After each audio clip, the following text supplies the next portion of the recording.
It was good practice, lively practice.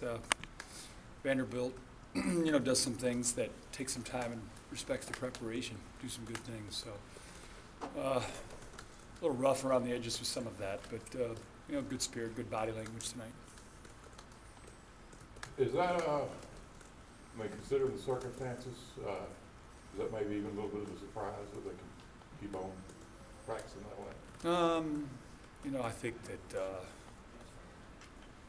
our responsibility is to keep the mission clear, and the methods to that mission. And so they've done a good job, I think, following that message. And I think that, we've got a lot of players that feel their game ascending. I think they enjoy learning. And so I think that, makes for a good environment for practice. Bottom line is we need to go out and finish a game and win a game.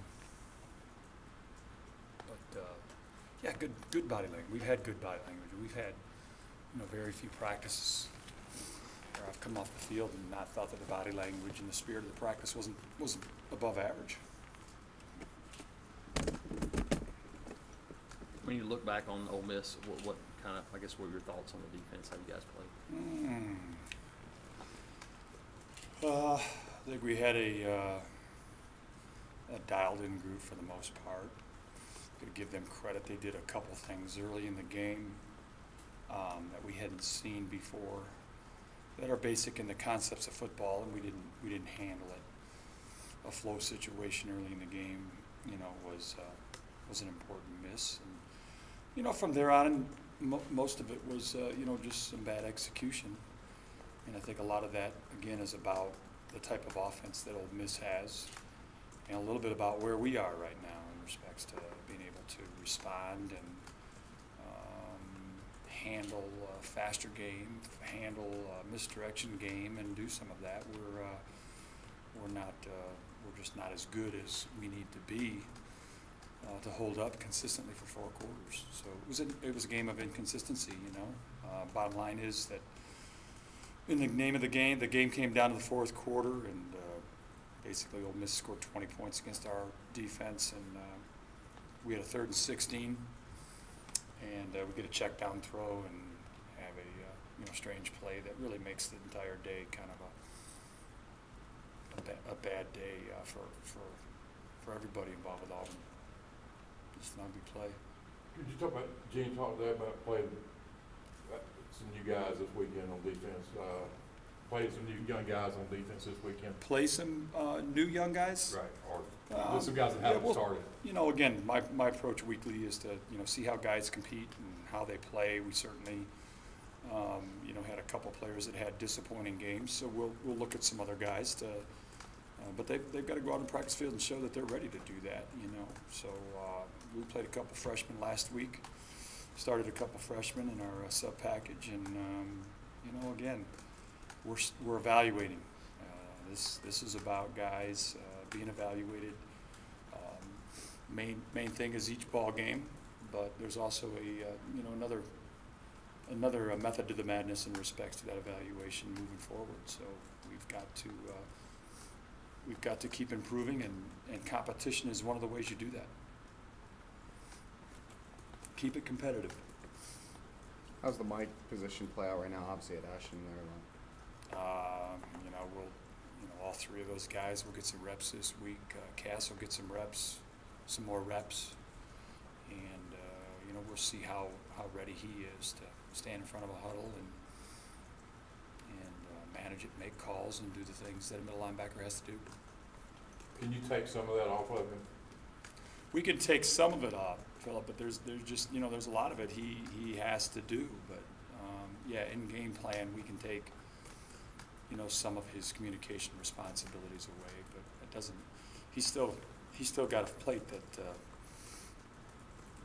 requires a lot from him. Plate full of food, that's for sure. If he moves ahead, what would Jake's probably back up? Mm-hmm. You said that players have to prove that they're ready for that opportunity to get on the field. What have you seen out of Casanova McKenzie to get him more reps? Well, we've seen a player getting more and more comfortable in the college game. and every freshman that comes in is a little bit different in how they adapt to the environment of big-time college football, and then the volume of practice, and sometimes the coaching pressure and all those things that are different to a lot of players. And he had a slow start in respects to all those things. So again, we've been seeing him graduate, get better, evolve. We got him into the Arkansas game late against some 22 personnel, and we'll give him a shot this week, during practice here, and just again see how he handles it. He's got a long way to go. He has a long way to go. How was along those lines? How is Chris Frost progressing? And is he a guy that could get in there as well? He could. Again, he's coming along. I wish the process were faster for Chris, but it's just not. But I like what I see for him in the future. I mean, he works hard at it on the field.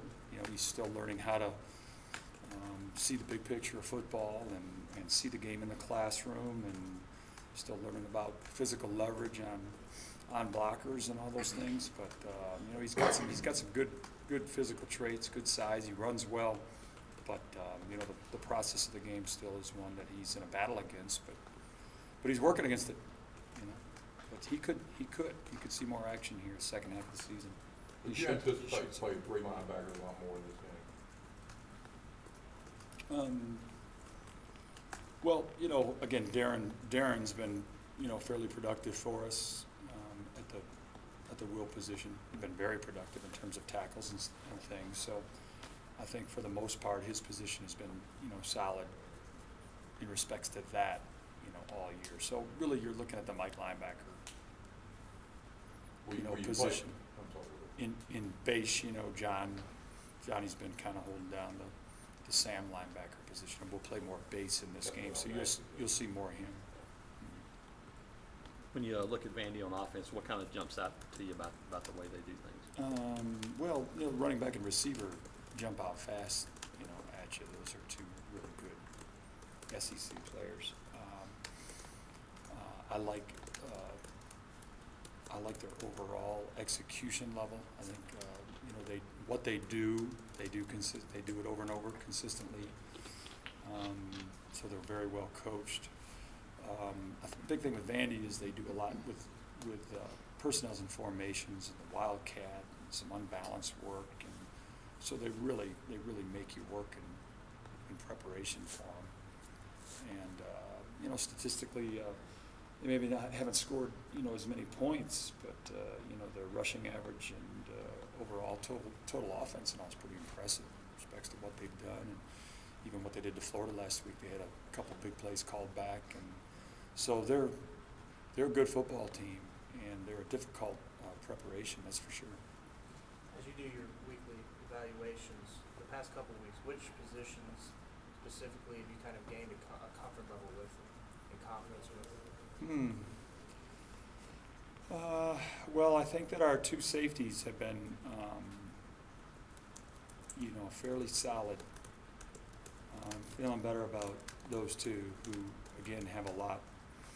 They have a lot going into every game from a communication standpoint and all. And Demetrius is really coming around, and Jermaine's been real solid with that. But they do some things that probably most fans, wouldn't see in a game in respects to even some coverage things that they did again on Saturday. I wish the deep ball, one of them needed to make a play there and really would have, felt better about their game. But feeling a comfort level from those two, maybe. I shouldn't say a comfort level. I'm feeling better about them. They both need to get better, and they both want to get better. But I like those two are ascending in my mind.